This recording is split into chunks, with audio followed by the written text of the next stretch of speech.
How does water affect our eyes? The eyes rely on water to help keep them lubricated in the form of tears.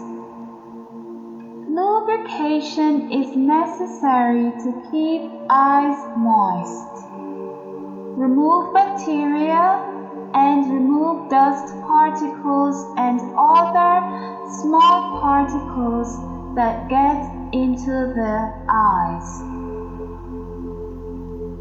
When the body is dehydrated, there is not enough water to go around to remain hydrated.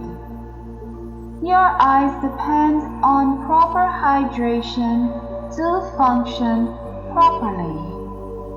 Not drinking enough water each day can lead to eye strain, dry eyes, and blurred vision.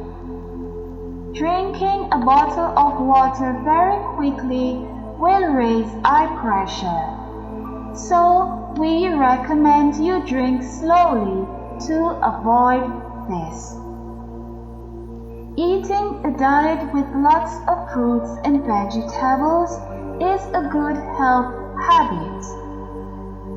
Drink 6 to 8 small glasses of water per day or 2 liters.